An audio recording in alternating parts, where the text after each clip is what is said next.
মুসন মাছ, অনেকে এটাকে সামুদ্রিক রিঠা নামেও চিনেন।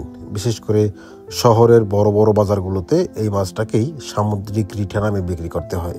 তো আমাদের এখানে আজকে যেই মুসন মাছটি আছে, এই মাছটির ওয়েট 10 কেজির উপরে এবং মাছটিকে কাটিং করা হবে, ওয়াশ হবে, এরপরে ডেলিভারি হবে। মূলত আমাদের দুইজন সম্মানিত কাস্টমার এই একটি মাছ অর্ডার দিয়েছেন।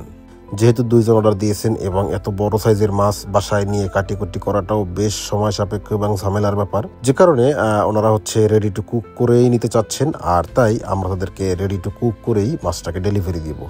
এবং যেহেতু দুইজন কাস্টমার নিয়েছেন, সো মাছটাকে কেটে একদম ক্লিন করে তারপরে দুইটা ভাগ করেই দুইজনের বাসায় ডেলিভারি দেওয়া হবে। ক্যাটফিশ জাতীয় সামুদ্রিক এই মাছগুলোকে কোটার আগে অবশ্যই খুব ভালোভাবে ওর বডির উপরের যে ময়লাটা আছে সেই ময়লাটাকে তুলে নিতে হয়, তা না হলে মাছ থেকে স্মেল আসতে পারে। যেহেতু সামুদ্রিক মাছ এমনিতেই একটা স্মেল থাকে, তার উপরে যদি উপরের ওই ছাল বা চামড়ার স্মেল থাকে তাহলে আসলে খেতে অতটা বেশি ভালো লাগে না। আবার এই মাছগুলো রান্নার উপরেও অনেকটা নির্ভর করে। সচরাচর যারা এসব মাছ খেতে অভ্যস্ত তারা এই মাছগুলো খুবই পছন্দ করে, কারণ তারা জানে এই মাছটা কিভাবে রান্না করতে হয়। কিন্তু যারা নতুন রান্না করে এই মাছগুলো, তাদেরকে রান্নার আগে অবশ্যই একটু জেনে নিতে হবে মাছগুলো সম্পর্কে। তবে সামুদ্রিক মাছগুলো উচ্চ মাত্রার প্রোটিনের উৎস, ওমেগা 3 ফ্যাটি অ্যাসিডের উৎস। এছাড়াও এই মাছগুলোতে আমাদের শরীরের জন্য অনেক অনেক উপকারী উপাদান রয়েছে।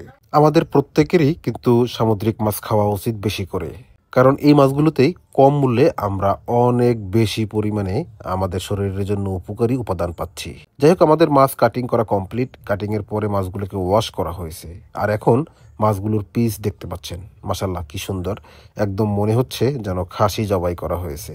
অবশ্যই এই মাছগুলোকে যখন আমাদের জেলে ভাইয়েরা সমুদ্রে বসে রান্না করে তখন তারা খাসি বলেই জানে। আমাদের মাছ ওয়াশ করা কমপ্লিট এবং মাছগুলোকে বাছাই করা হয়েছে। যেহেতু দুইজনের বাসায় যাবে পার্সেল, তাই মাছের মাথার অংশ, লেজের অংশ, পেটির অংশ, তারপর পিঠের মাংসের অংশ সবগুলোকে একদম সমান ভাগে ভাগ করা হয়েছে।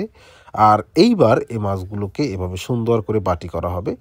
বাটিতে নিয়ে তারপর সুন্দর করে র্যাপিং করা হবে। এরপরে আমরা ককশিটের ভিতরে বরফ দিয়ে মাছগুলোকে ডেলিভারি দিব আমাদের সম্মানিত কাস্টমারের ঠিকানায়। গতকাল এই মাছটি আমাদের ফিশ ভ্যালি মহিপুর যে ওয়্যার হাউস, সেই ওয়্যার হাউসে আমরা জেলে ভাইদের কাছ থেকে সংগ্রহ করে নিয়ে এসেছিলাম এবং সেখান থেকে চলে আসছে ঢাকা ওয়্যার হাউসে। এবং এখানেই এখন এই মাছটা প্রসেসিং হয়ে এখান থেকেই ডেলিভারি হবে আমাদের সম্মানিত কাস্টমারের ঠিকানায়।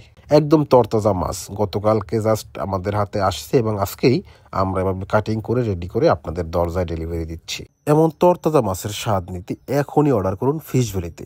স্ক্রিনে দেওয়া হোয়াটসঅ্যাপ নাম্বার বা ওয়েবসাইট ইউআরএল থেকেই আপনি অর্ডার কনফার্ম করতে পারবেন।